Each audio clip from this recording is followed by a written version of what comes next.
नमस्कार, श्री स्वामी समर्थ। होळीच्या दिवशी काय करावे व काय टाळावे। दरवर्षी फाल्गुन पौर्णिमेला होळी सण साजरा केला जातो। फक्त तारखेमध्ये तेवढा बदल होत असतो। यंदा आपल्याला 13 मार्च 2025 ला म्हणजेच गुरुवारच्या दिवशी होळी साजरी करायची आहे। या दिवशी पौर्णिमा प्रारंभ आहे सकाळी 10:35 ते शुक्रवारी दुपारी 12:23 पर्यंत पौर्णिमा असेल। होळी हा सण खरा तर लक्ष्मी प्राप्तीचा सण आहे। होळी म्हणजे चांगल्याचा वाईटावर विजय किंवा आपल्या मनामध्ये जे काही वाईट विचार येतात, नकारात्मकता येते, आपल्या आजूबाजूला ज्या काही वाईट गोष्टी घडतात, तर त्या सर्वांचे एक प्रकारे आपल्याला या होळीमध्ये दहन करायचे असते आणि चांगल्या विचारांना स्वीकारून किंवा चांगल्या गोष्टींना स्वीकार करून आपल्याला आपल्या जीवनाची पुढे वाटचाल करायची असते। या व्हिडिओमध्ये मी तुम्हाला होळीची अगदी संपूर्ण माहिती सांगणार आहे। सर्वप्रथम तुम्हाला होळीच्या हार्दिक शुभेच्छा। होळीचा सण संपूर्ण भारतभर साजरा केला जातो। प्रत्येक राज्याची सण साजरा करण्याची पद्धत सुद्धा वेगळी वेगळी आहे। आपल्या महाराष्ट्रामध्ये होळी 3 दिवस साजरी केली जाते।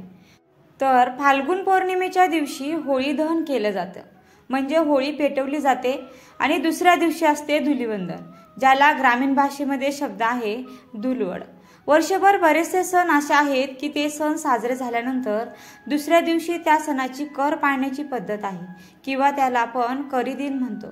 तर ही धुळवड म्हणजे दुसरी तिसरी काही नसून होळीची कर असते आणि यानंतर 5व्या दिवशी म्हणजेच पंचमीचा जो दिवस असतो तर त्या दिवशी असते रंगपंचमी। त्या दिवशी एकमेकांना रंग लावले जातात आणि एकमेकांना रंग लावून रंगपंचमीच्या शुभेच्छा सुद्धा दिल्या जातात। तर याचं कारण म्हणजे जसं रंग वेगवेगळ्या रंगाचे असतात, त्याच पद्धतीने आपले आयुष्य सुद्धा या रंगाप्रमाणे रंगबेरंगी व्हावं। आपल्या आयुष्यामध्ये सुद्धा वेगवेगळ्या प्रकारचे रंग भरले जावेत, कारण आयुष्य जर आपलं बेरंग असेल तर त्या जगण्याला मात्र काहीच अर्थ नाही। या उलट आपले आयुष्य जर रंगाप्रमाणे रंगबेरंगी असेल तर आपल्याला सुद्धा जीवन जगायला उत्साह येतो। तर हाच संदेश आपल्याला रंगपंचमी देऊन जात असतो। आपल्याला होळीच्या दिवशी काय काय करायचं असतं, तर होळीचे दहन आपल्याला संध्याकाळी प्रदोष काळामध्ये करायचं असतं। ज्या वेळेस आपल्या देवघरामध्ये आपण दिवा लावतो किंवा संध्याकाळी लक्ष्मी येण्याची जी काही आपण वेळ म्हणतो, तर त्या काळामध्ये होळी पेटवण्याची पद्धत आहे। यंदा जो शुभमुहूर्त दाखवलेला आहे तर तो साधारणतः रात्री शुक्रच्या दरम्यान आहे, पण ज्यांना शुभमुहूर्तावर होळी पेटवायची आहे तर त्यांनी तसं केलं तरी सुद्धा चालेल। पण साधारणतः तुम्ही संध्याकाळी 6:30च्या दरम्यान किंवा 7च्या दरम्यान होळी पेटवली तरी सुद्धा चालतं। बऱ्याच ठिकाणी सार्वजनिक पद्धतीची होळी असेल म्हणजे एक गाव एक होळी, किंवा मग काही ठिकाणी म्हणजेच बरेच जण आपापल्या घरी स्वतःची वैयक्तिक होळी सुद्धा तयार करतात आणि तिची पूजा केली जाते।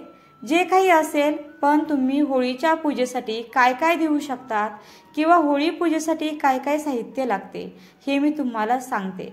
तर होळी पूजेसाठी तुम्हाला एक पाण्याने भरलेला तांब्या लागणार आहे, सगळ्यात पहिली गोष्ट। त्यानंतर फुलांचा हार लागणार आहे किंवा फुले होळीला घालण्यासाठी, म्हणजेच अशा प्रकारे हार आणि कडे सुद्धा आणले जातात आणि त्यातला एक हार आणि एक जे कडं असतं तर ते होळीमध्ये दहन करण्याची देखील पद्धत आहे।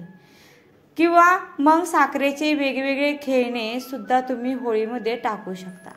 तर यापैकी काही असेल तर ते, किंवा मग तुम्ही फक्त हार घेतला तरी सुद्धा चालेल। खोबऱ्याची वाटी आणि एक पाण्याने भरलेला नारळ सुद्धा लागणार आहे। अजून आपल्याला लागणार आहे गाईचं तूप, त्याचबरोबर फुलं लागणार आहेत किंवा फुलांचा हार सुद्धा तुम्ही या ठिकाणी वापरू शकता। वेडेची पानं, लवंग, अजून सांगायचं झालं तर बऱ्याच ठिकाणी कापसाचे जे वस्त्र असतात किंवा मग आपल्याला जो धागा असतो लाल पिवळा, ज्याला आपण कलावा म्हणतो, तर तो सुद्धा होळीमध्ये टाकला जातो। होळीच्या भोवती काढण्यासाठी रांगोळी लागते। आपण पुरणपोळीचा नैवेद्य होळीच्या दिवशी हा करत असतो। होळी आणि पुरणपोळी याचं अगदी जवळचं नातं आहे। बऱ्याच जणांच्या घरी शक्यतो पुरणपोळीच केली जाते। तर पुरणपोळी असेल तर त्याचा नैवेद्य किंवा तुम्ही जे काही गोडधोड या दिवशी बनवलं असेल तर त्याचा नैवेद्य सुद्धा तुम्हाला या होळीमध्ये दहन करायचा असतो। एक खोबऱ्याची वाटी, एक पाण्याने भरलेला नारळ, विड्याची पानं, लवंग हेही होळीमध्ये अर्पण करावे। होळीला हळदी कुंकू व्हावे, मनापासून नमस्कार करावा। कारण आपण अग्नीची सेवा करत असतो. साधारणतः एवढं साहित्य आपल्याला लागतं. या व्यतिरिक्त तुमच्याकडे अजून काही वापरत असतील तर तुम्ही तेही घेऊ शकता. काही ठिकाणी काळे तीळ सुद्धा होळीमध्ये टाकले जातात. तर प्रत्येक साहित्य आपल्याकडे असलं पाहिजे असं काही नाही. सामान्यपणे एवढं साहित्य तर लागतं, ते मी तुम्हाला सांगितलेलं आहे. ते तुम्हाला होळीसाठी न्यायचं आहे आणि नैवेद्य हा आठवणीने न्यायचा आहे. आता जेव्हा तुम्ही होळी पेटवलेली असते तेव्हा प्रार्थना करू शकता. तुमच्या मनातील जी काही निगेटिव्हिटी, नकारात्मकता आहे ती जाण्यासाठी सुद्धा प्रार्थना करू शकता. किंवा तुम्ही स्वतःच मनाशी एक विजय म्हणायचा की मी या गोष्टीचा आजपासून त्याग करत आहे. माझ्या आयुष्यामध्ये आतापर्यंत जे काही वाईट आले ते मी या होळीच्या आगीमध्ये दहन करत आहे. तर अशा पद्धतीने सर्व नकारात्मक गोष्टी या दिवशी सोडून द्या आणि एक नवीन जीवनाला सुरुवात करा. आपल्या आयुष्यामध्ये ज्या काही वाईट गोष्टी आहेत किंवा आपल्या आजूबाजूला काही गोष्टी घडतात आणि ज्याचा आपल्याला खरोखरच त्रास होतो, तर त्या सर्व वाईट गोष्टी आपल्याला होळीच्या आगीमध्ये स्वाहा करायच्या आहेत. म्हणजेच काय तर दहन करायच्या आहेत. त्यानंतर तुम्ही एक गावाकडे पद्धत बघितली असेल, बऱ्याच ठिकाणी ही पद्धत असते की जेव्हा होळी पेटवली जाते तेव्हा बॉम्बा मारल्या जातात. म्हणजे हाताने आपल्या तोंडावर असं थोडंसं मारून त्या बॉम्बा मारण्याची पद्धत आहे. तर हे जे काही शब्द आहेत तर त्याचा अर्थ सुद्धा तोच होतो की दुसरे काही बोलण्यापेक्षा त्या बॉम्बा मारल्या जातात आणि निगेटिव्हिटी आहे, जी नकारात्मकता आहे, वाईट गोष्टी आहेत, तर त्या आगीमध्ये दहन हो, यासाठी एक प्रकारची ती प्रार्थनाच असते. यानंतर जेव्हा होळी पेटवलेली असते तेव्हाच तुम्हाला काय करायचं आहे की तुम्ही घरून जो पाण्याचा तांब्या नेलेला असतो तर त्या पाण्याने गोल गोल तुम्हाला होळीच्या भोवती प्रदक्षिणा मारायची असते. म्हणजे तुम्ही ते पाणी होळीच्या भोवती थोडं थोडं ओतत जायचं आहे आणि तुम्ही सुद्धा होळीला प्रदक्षिणा मारायची आहे. नैवेद्य होळीमध्ये दहन करायचं आहे किंवा होळीपाशी ठेवून द्यायचं आहे. जास्त मोठी होळी असेल तर अगदी जवळ सुद्धा जाऊ नका आणि त्यानंतर होळीला नमस्कार करायचा आहे. हवं तर त्याच तांब्यामध्ये तुम्ही होळीची जी काही राख असते किंवा पेटवलेला जो विस्तव असतो तर तो घरी घेऊन येऊ शकता.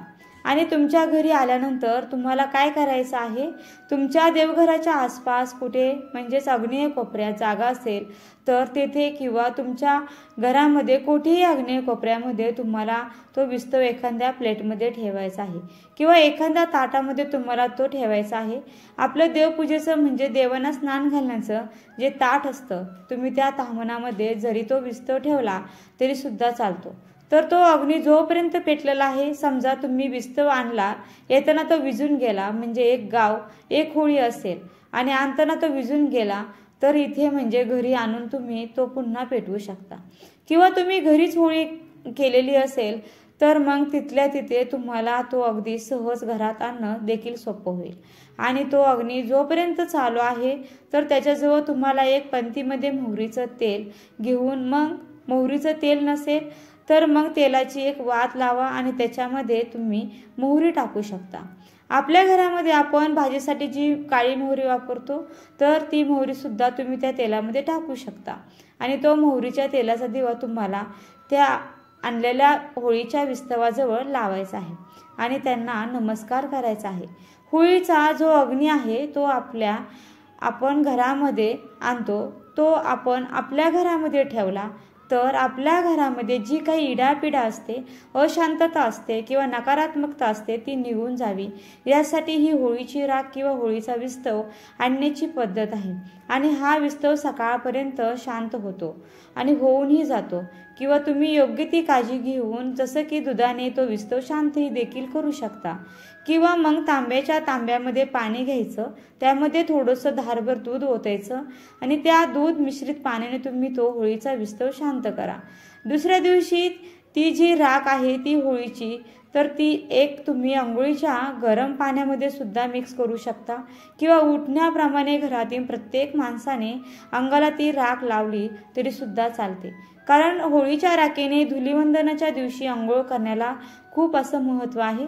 आणि यामुळे तुमच्या मनामध्ये जी काही निगेटिव्हिटी राहिलेली असेल किंवा ज्या गोष्टी तुम्हाला बाधत असतील, बऱ्याच जणांना बाहेरच्या गोष्टीचा त्रास होतो किंवा तुमच्या पाठीमागे ज्या काही समस्या लागलेल्या असतील तर त्या समस्यांचा नायनाट व्हावा म्हणून होळीच्या राखेचा हा उपाय केला जातो।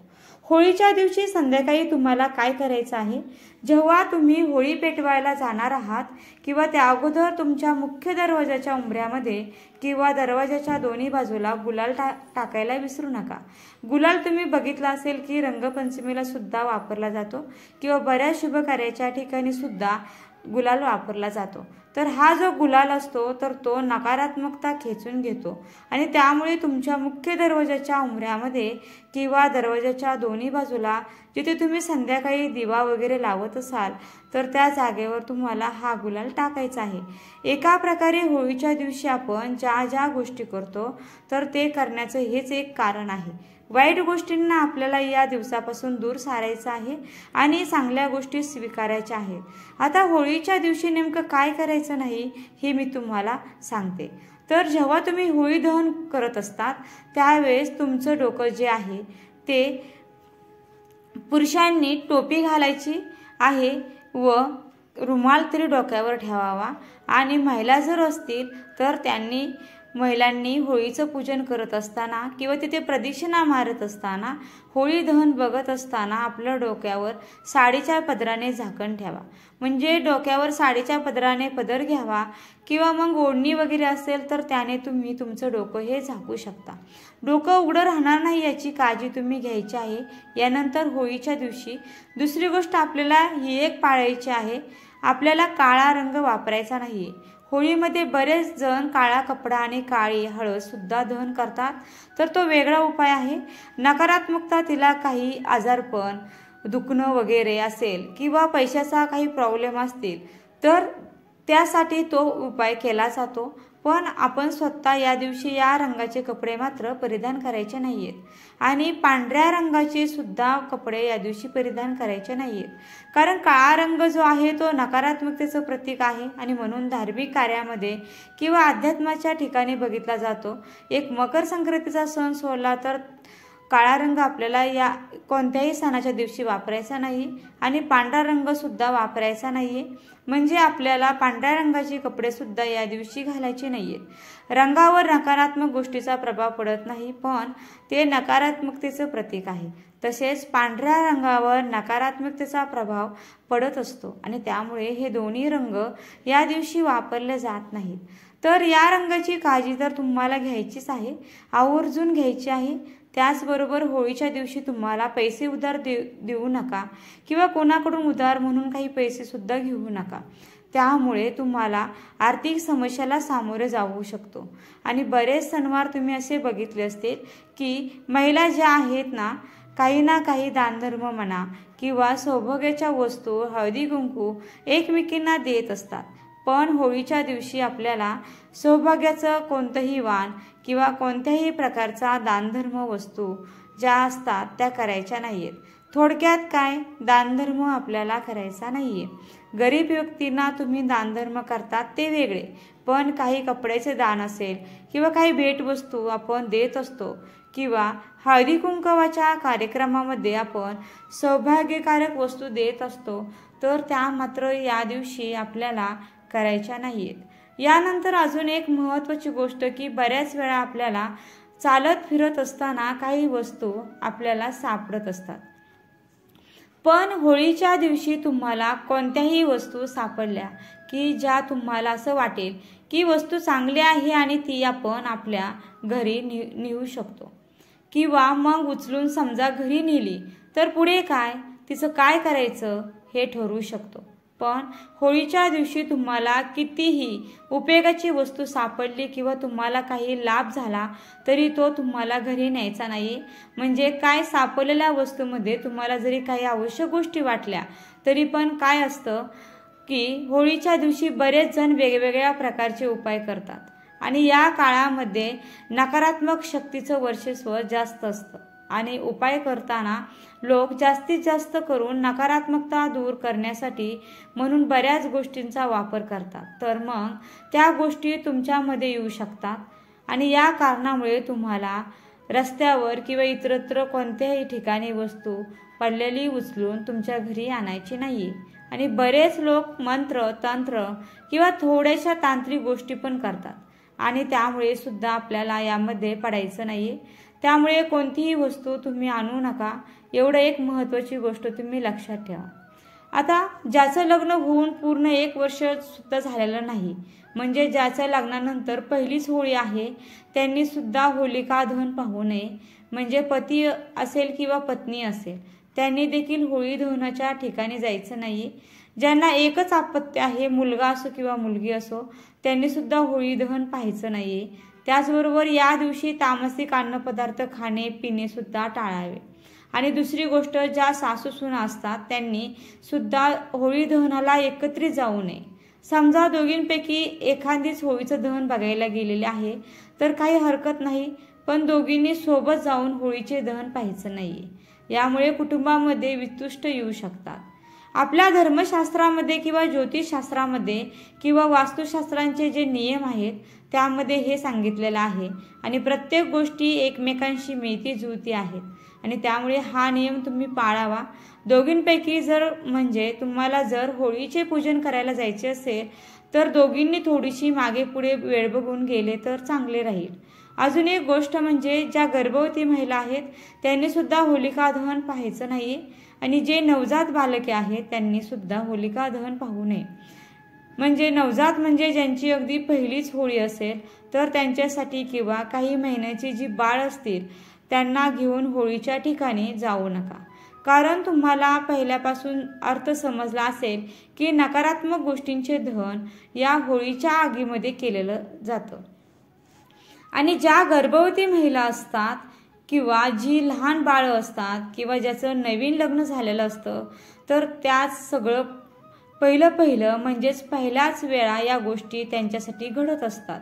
किंवा गर्भवती महिलांसाठी काहींची पहिली प्रेग्नन्सी असेल किंवा त्यांच्या पोटी जन्माला येणारं बाळ सुद्धा एक नवा जीव असणार आहे, तर या सर्व कारणांसाठी त्यांनी होळीचे दहन पाहणे वर्ज्य करण्यात आलेलं आहे। हे नियम त्या व्यक्तीने पाळले तर नक्कीच बरे होईल। दुसरी गोष्ट म्हणजे होलिका दहनाच्या पूजेमध्ये तुम्हाला उत्तरेकडे किंवा पूर्वेकडे तोंड करून मंगल दर्शन घ्यायचं आहे। दक्षिणेला तोंड करू नका आणि तुमची राशी जर कर्क असेल तर त्याचा अधिपती हा चंद्र आहे आणि त्यामुळे त्या व्यक्तीने चंद्राच्या संबंधित काही वस्तूंचे दान केले तर चांगले होईल। म्हणजे साखर असेल, दूध असेल किंवा पांढरे जे अन्नपदार्थ असतात किंवा पांढऱ्या रंगाच्या ज्या काही गोष्टी असतात किंवा ज्या एखाद्या गरजूला दिल्या तर त्याला उपयोगी येतील, तर त्या मात्र कर्क राशीच्या व्यक्तीनेच फक्त दान करू शकतात। होलिका दहनाच्या आगीमध्ये धान्य किंवा कडधान्य भाजून खाल्ले तर ते आरोग्यासाठी चांगले असते। अजून एक प्रथा अशी आहे की ज्याच्या घरी कोणी आजारी व्यक्ती असतात तर त्यांनी त्यांच्या घरच्यांनी काय करायचे, त्यांच्यासाठी जे आपण जो काही होळीचा अग्नी घरी आणणार आहात तर त्या अग्नीवर त्यांना थोडासा 1-2 पापड किंवा कुरडई भाजून द्यायची आणि ती त्यांना आवर्जून खायला लावायची। यामुळे सुद्धा त्यांच्या आरोग्यामध्ये सुधारणा होते।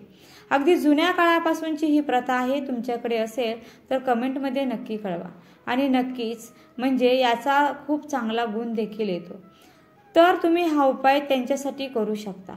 आता फाल्गुन पौर्णिमा आहे, त्यामुळे देवी लक्ष्मी आणि श्री हरी विष्णू यांची सुद्धा आवर्जून पूजा करण्याची पद्धत या दिवशी आहे। त्याचप्रमाणे चंद्राला अर्धे या दिवशी देऊ शकता। चंद्राला दुधाचे अर्धे दिल्याने पती पत्नी यांच्यातील वितुष्ट आणि भांडणे दूर होतात। पण दोघांनी एकत्रितपणे म्हणजेच त्या तांब्याला दोघांनी हात लावायचा आणि चंद्रदेवतांकडे बघत बघत त्यांचे स्मरण करत करत अर्धे द्यायचं आहे। आपल्या कुंडलीतील सर्व ग्रहांची स्थिती चांगली राहावी किंवा कुंडलीतील ग्रहांच्या शांतीसाठी एक मंत्र मी तुम्हाला सांगते, जो तुम्ही होळीच्या दिवशी होळी दहनाच्या वेळी किंवा मग घरी आल्यानंतर देवांच्या समोर बसून म्हटला तरी सुद्धा चालेल।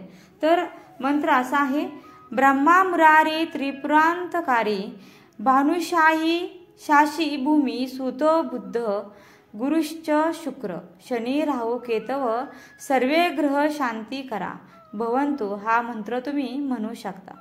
पुन्हा एकदा आमच्या मराठी परिवाराकडून तुम्हा सर्वांना होळीच्या हार्दिक हार्दिक शुभेच्छा। हा व्हिडिओ तुम्हाला कसा वाटला हे आम्हाला कमेंट करून नक्की कळवा।